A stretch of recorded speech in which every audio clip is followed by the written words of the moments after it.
नमस्कार। देश प्रदेश व दुनिया की तमाम बड़ी खबरों में आपका स्वागत है। आइए एक नजर डालते हैं आज की मुख्य हेडलाइंस पर। बड़ी खबरों में हम आपको बताएंगे हरियाणा में कहां पर 1.25 मिलियन खर्च करेगा यूएसए। बताएंगे किसान आंदोलन से जुड़ी बड़ी अपडेट। वहीं बात करेंगे चंडीगढ़ के बाद हरियाणा में हुए क्लबों के बाहर धमाकों की। वहीं बताएंगे भाजपा ने केजरीवाल पर लगाए संगीन आरोप। बताएंगे इंडिया गठबंधन ने राहुल गांधी की कैसे बढ़ाई मुश्किलें। वहीं बात करेंगे अडानी के साथ कैसे नजर आए वाड्रा। दिल्ली चुनाव से जुड़ी बड़ी खबर में बात करेंगे केजरीवाल ने कैसे मारा मास्टर स्ट्रोक, ऑटो ड्राइवर बने लखपति। बताएंगे शीतलहर से जुड़ी बड़ी खबर में क्या है अपडेट। वहीं बताएंगे हरियाणा में कांग्रेस को लगे झटके की। बताएंगे हाईकोर्ट के जज के खिलाफ क्यों लाएंगे महाभियोग। बताएंगे कुलदीप बिश्नोई की कैसे बढ़ी मुश्किलें। वहीं बताएंगे हरियाणा में जोटे का धूमधाम से क्यों मनाया जन्मदिन। वहीं बात करेंगे बीजेपी द्वारा दलित कोटे की सीट से ब्राह्मण उम्मीदवार बनाने की बड़ी वजहों की। अब देखिए खबरें विस्तार से। बड़ी खबरों में आइए बात करते हैं हरियाणा में 1.25 मिलियन डॉलर खर्च करने की। जी हां, हरियाणा में अमेरिका 1.25 मिलियन डॉलर का निवेश करने वाला है। दिल्ली स्थित हरियाणा भवन में अमेरिका और हरियाणा सरकार के बीच समझौते पर हस्ताक्षर हुए। इसमें यूएस एम्बेसडर और हरियाणा के मुख्यमंत्री के बीच वार्तालाप हुई। अमेरिका हरियाणा के एविएशन सेक्टर में बड़ा निवेश करेगा। इसका फायदा हिसार को होगा। इस मौके पर यूएस एम्बेसडर एरिक गारसेटी ने कहा, अमेरिका 1.25 मिलियन डॉलर का निवेश हरियाणा में करेगा। अमेरिकी निवेश से हरियाणा का एविएशन सेक्टर तेजी से विकास करेगा। अमेरिकी निवेश से हरियाणा की कार्गो क्षमता विकसित होगी और हरियाणा में नौकरियों के अवसर बढ़ेंगे। कहीं ना कहीं हिसार की जमीनों के रेट पहले ही बढ़े हुए थे, लेकिन अब अमेरिका द्वारा 1.25 मिलियन डॉलर खर्च करने के बाद यहां की जमीनों के रेट आसमान को छूने लगेंगे। आइए बात करते हैं किसान आंदोलन से जुड़ी बड़ी खबर की। पंजाब के किसान 14 दिसंबर को शंभू बॉर्डर से दिल्ली कूच करेंगे। मंगलवार को शंभू बॉर्डर पर हुई मीटिंग में इसका फैसला लिया गया। इसके बाद किसान नेता सरवन सिंह पंधेर ने प्रेस कॉन्फ्रेंस की। उन्होंने कहा कि 2 दिन पहले दिल्ली रवाना हुए सरदार मेजर सिंह के माथे पर रबड़ की गोली लगी थी। उन्हें पीजीआई रेफर किया जा रहा है। हमारे जो नेता ठीक होकर अस्पताल से आए हैं वह अभी ठीक से चल नहीं पा रहे। उन्होंने कहा कि केंद्रीय मंत्री मनोहर खट्टर अपना विश्वास गंवा चुके हैं। वह पहले कहते थे कि पैदल जाए, लेकिन अब कहते हैं कि अन्य वाहनों से जाए। उन्होंने कहा कि दिल्ली कूच की कामना और जगजीत सिंह डल्लेवाल की तंदुरुस्ती के लिए कल अरदास दिवस पूरे देश में मनाया जाएगा। सभी लोगों से अपील किया कि वह अपने अपने धार्मिक स्थानों में जाकर माथा टेके। पंजाब और अन्य राज्यों के गायक, धार्मिक नेता, रागी आदि से विनती है कि जहां भी प्रोग्राम के लिए जाते हैं वहां किसान आंदोलन की जय बोला करें। वहीं पैलेसों में जाने वाले सिंगर प्रोग्राम के शुरू में किसान मजदूर की बात कर लिया करें। यह भी हमारी सपोर्ट होगी। कहीं ना कहीं किसान आंदोलन लगातार तेजी पकड़ता जा रहा है और जल्द ही अगर किसानों की मांगों को पूरा नहीं किया गया तो आने वाले समय में सरकार की मुश्किलें बढ़ सकती हैं। आइए बात करते हैं चंडीगढ़ के बाद हरियाणा के क्लबों के बाहर हुए धमाकों की। जी हां, हरियाणा के गुरुग्राम में सुबह एक क्लब के बाहर जोरदार ब्लास्ट हुआ। 2 क्लबों को उड़ाने के लिए निशाना बनाकर यह देसी बम फेंके गए। हालांकि वह क्लब के बोर्ड से टकराकर बाहर की तरफ गिर गए, जिससे क्लब का बाहरी बोर्ड टूट गया और वहां खड़ी स्कूटी जल गई। हमलावर के पास 2 और बम थे, लेकिन उन्हें फेंकने से पहले ही पुलिस ने उसे गिरफ्तार कर लिया। ब्लास्ट का सीसीटीवी फुटेज सामने आया है, जिसमें जोरदार ब्लास्ट के बाद धुआं उठता दिखाई दे रहा है। धमाके के पीछे कुख्यात गैंगस्टर लॉरेंस की गैंग पर शक जताया जा रहा है। लॉरेंस गैंग ने कुछ दिन पहले ही एक क्लब मालिक को फिरौती न देने पर बम से उड़ाने की धमकी दी थी। गैंगस्टर्स ने कलेक्शन का पता चलते ही नेशनल इन्वेस्टिगेशन एजेंसी यानी कि एनआईए भी जांच के लिए गुरुग्राम पहुंच गई है। इसमें विदेश में बैठे गैंगस्टर का हाथ होने का शक है। बहरहाल पुलिस गहनता से जांच कर रही है और हमलावर से भी पूछताछ की जा रही है। आइए बात करते हैं भाजपा द्वारा केजरीवाल पर लगाए आरोप की। दिल्ली भाजपा ने मुख्यमंत्री आवास का वीडियो जारी कर आरोप लगाया कि अरविंद केजरीवाल ने 6 फ्लैगस्टॉक रोड का बंगला अब तक खाली नहीं किया है। भाजपा ने आरोप लगाया कि खुद को आम आदमी कहने वाले केजरीवाल ने अपने रहने के लिए शीश महल बनवाया था। केजरीवाल कहते थे कि सरकारी घर नहीं लूंगा, लेकिन रहने के लिए 7 स्टार रिसोर्ट बना डाला। इस महल में 1.9 करोड़ रुपए से मार्बल, ग्रेनाइट, लाइटिंग, 1.5 करोड़ रुपए से मरम्मत और 35 लाख रुपए से जिम और सपा बनवाया है। दिल्ली भाजपा अध्यक्ष वीरेंद्र सचदेवा ने कहा कि केजरीवाल को दिल्ली के लोगों को बताना चाहिए कि उन्होंने किस अधिकार से अपने बंगले की सजावट पर करीब 45 करोड़ रुपए खर्च कर दिए, जबकि कोविड में जनता के विकास कार्य ठप थे। भाजपा के आरोप पर आम आदमी पार्टी ने कहा कि वह मकान 1942 में बना था और बहुत खस्ता हालत में था। मकान की छतें टपकती थी, कुछ तो गिर भी गई थी। पब्लिक वर्क डिपार्टमेंट के ऑडिट के बाद ही मकान की मरम्मत कराई गई थी। बहरहाल बीजेपी और आम आदमी पार्टी के बीच में दिल्ली चुनाव के चलते लगातार तकरार बढ़ती जा रही है। आरोप प्रत्यारोप का दौर बढ़ता जा रहा है। आइए बात करते हैं, इंडिया गठबंधन ने कैसे बढ़ाई राहुल गांधी की मुश्किलें। जी हां, इंडिया ब्लॉक के नेतृत्व को लेकर विवाद छिड़ गया है। अब आरजेडी सुप्रीमो लालू प्रसाद यादव ने ममता बनर्जी का साथ दिया है।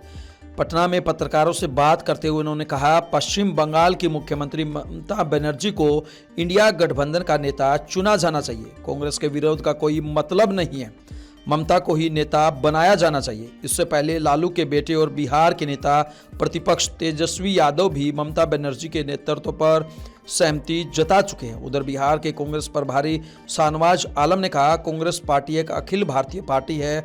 जो लोग इस तरह का दावा कर रहे हैं कि बिहार, यूपी, राजस्थान, छत्तीसगढ़ में कांग्रेस का वजूद नहीं है, वह पूरी तरह से बेतुका है। अगर आप सिर्फ एक राज्य में मजबूत हैं तो उसके आधार पर आप दूसरे दल पर सवाल खड़ा नहीं कर सकते। हर किसी की महत्वाकांक्षा होती है, लेकिन उसे कंट्रोल में रखना चाहिए। वहीं दिल्ली के पूर्व सीएम अरविंद केजरीवाल और शरद पवार के बीच आज बैठक हुई थी। इस दौरान भी इंडिया गठबंधन के नेतृत्व को लेकर चर्चा हुई, हालांकि कुछ भी फाइनल नहीं हो पाया। बहरहाल एक बात तो तय है, इंडिया गठबंधन में अब सब कुछ सही नहीं चल रहा है और राहुल गांधी की मुश्किलें बढ़ सकती हैं। आइए बात करते हैं अडानी के साथ वाड्रा की फोटो की। जी हां, संसद के बाहर मोदी अडानी मुखौटा मामले पर बीजेपी ने पलटवार किया है। केंद्रीय मंत्री किरेन रिजिजू ने सोशल मीडिया एक्स पर अडानी की कुछ पुरानी तस्वीरें शेयर की, जिसमें वे रॉबर्ट वाड्रा, अशोक गहलोत और तेलंगाना सीएम रेवंत रेड्डी के साथ नजर आ रहे हैं।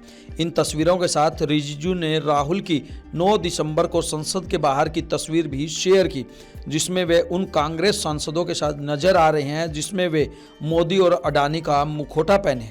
रिजिजू ने यह तस्वीरें शेयर करते हुए कैप्शन लिखा कि सामान्य ज्ञान बताएगा कि लोग बालक बुद्धि को गंभीरता से क्यों नहीं लेते।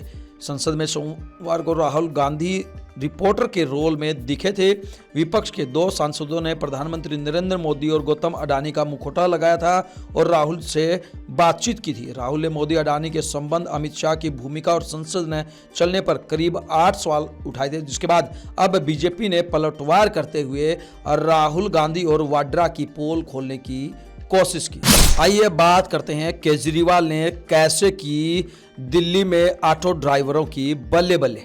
जी हां, दिल्ली चुनाव से पहले आम आदमी पार्टी के संयोजक और दिल्ली के पूर्व सीएम अरविंद केजरीवाल ने ऑटो वालों के लिए घोषणा की। केजरीवाल ने कहा कि हम ऑटो वालों का 10 लाख रुपए का इंश्योरेंस कराएंगे।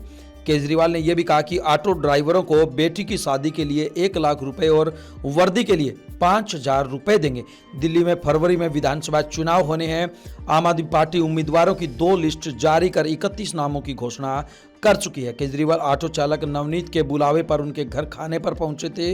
उन्होंने कहा कि मैंने अब ऑटो वालों का नमक खाया है, तो इस नमक का कर्ज उतारना मेरा फर्ज है। इसके बाद केजरीवाल ने 5 बड़ी घोषणाएं भी की। आइए बात करते हैं शीतलहर से जुड़ी बड़ी खबर की। हिमालय के ऊपरी इलाकों में शुरू हुई बर्फबारी का असर मैदानी राज्यों तक पहुंच गया है। जम्मू कश्मीर, लद्दाख, उत्तराखंड और हिमाचल प्रदेश में पिछले 4 दिन से हो रही बर्फबारी के बाद ठंड बढ़ गई है। वहीं बर्फीली हवाओं के असर से सौराष्ट्र, कच्छ, हरियाणा, दिल्ली, चंडीगढ़, राजस्थान, उत्तर प्रदेश, पंजाब, जम्मू कश्मीर, लद्दाख, उत्तराखंड में भी शीतलहर चल रही है। वहीं हिमाचल प्रदेश, उत्तर प्रदेश, बिहार, झारखंड, बंगाल, सिक्किम, असम, मेघालय, नागालैंड, मणिपुर, मिजोरम, त्रिपुरा में घना कोहरा छाया हुआ है। वहीं श्रीनगर में इस मौसम का सबसे कम तापमान -5.4 डिग्री सेल्सियस दर्ज किया गया, जबकि सोनमर्ग में -9.7 डिग्री के साथ सबसे ठंडा रहा। गुलबर्ग में पारा -9.0 डिग्री सेल्सियस दर्ज किया गया। कहीं न कहीं इस कड़कड़ाती ठंड का और इस कोहरे का हरियाणा में भी साफ तौर से असर देखने को मिल रहा है। इधर दक्षिणी भारत में एक बार फिर बारिश का अलर्ट जारी किया गया है। तमिलनाडु, पांडिचेरी और कर्नाटक में आज तेज आंधी के साथ बारिश हो सकती है। आइए बात करते हैं कांग्रेस को लगे बड़े झटके की। जी हां, हरियाणा में आम आदमी पार्टी ने दिल्ली चुनाव से पहले कांग्रेस को झटका दिया है। आपने घोषणा की है कि वह जनवरी में शुरू होने वाले नगर निगम चुनाव अकेले लड़ेगी। प्रदेश के आप अध्यक्ष सुशील गुप्ता ने कहा कि पार्टी के उम्मीदवार अपने चुनाव चिन्ह पर चुनाव लड़ेंगे। जल्द ही नगर निगमों और परिषदों के उम्मीदवारों के नामों की घोषणा की जाएगी। गुप्ता ने कहा कि अगर कांग्रेस ने हरियाणा में आप के साथ गठबंधन करके विधानसभा चुनाव लड़ा होता तो मौजूदा नतीजे निश्चित रूप से अलग होते। कांग्रेस हाईकमान की मंशा आपके साथ गठबंधन करके चुनाव लड़ने की थी, लेकिन हरियाणा के नेताओं की वजह से गठबंधन नहीं हो सका और इसके नतीजे भी बदल गए। कहीं ना कहीं उन्होंने इशारों में भूपेंद्र सिंह हुड्डा पर हमला बोला है, लेकिन अब अकेले चुनाव लड़ने से कहीं ना कहीं आने वाले निकाय चुनाव में कांग्रेस की मुश्किलें भी बढ़ सकती हैं। आइए बात करते हैं हाईकोर्ट जज के खिलाफ महाभियोग प्रस्ताव की। इलाहाबाद हाईकोर्ट के जस्टिस शेखर यादव के कठमुल्ले वाले बयान पर राज्यसभा सांसद और वकील कपिल सिब्बल ने प्रतिक्रिया दी। दिल्ली में उन्होंने कहा, यह भारत को तोड़ने वाला बयान है, जज के खिलाफ महाभियोग प्रस्ताव लाएंगे। सिब्बल ने यह भी कहा कि राजनेता भी ऐसी बात नहीं करते, वे संविधान की रक्षा के लिए बैठे हैं, उनको ये सब शोभा नहीं देते। सुप्रीम कोर्ट के कॉलेजियम को देखना चाहिए कि ऐसे लोग जज न बने। वहीं जस्टिस यादव के बयान पर सुप्रीम कोर्ट ने इलाहाबाद हाई कोर्ट से रिपोर्ट भी मांगी है। आइए बात करते हैं कुलदीप बिश्नोई से जुड़ी बड़ी खबर की। अखिल भारतीय बिश्नोई महासभा में टकराव की स्थिति पैदा हो गई है। 2 दिन पहले महासभा के संरक्षक रहे कुलदीप बिश्नोई ने सभा के चुनाव के लिए 29 सदस्यीय कमेटी बनाई थी। अब मौजूदा प्रधान ने भी अपनी नई सूची जारी कर दी है जो चुनाव करवाएगी। ऐसे में बुढ़िया और कुलदीप समर्थक भी आमने सामने आ रहे हैं। बिश्नोई समाज के लोग सोशल मीडिया पर एक दूसरे पर निशाना साध रहे हैं। वहीं समाज के कुछ लोग इसे बिश्नोई समाज के लिए नुकसानदेह मान रहे हैं। कुलदीप बिश्नोई और देवेंद्र बुढ़िया के बीच यह टकराव करीब 1 महीने पहले शुरू हुआ था।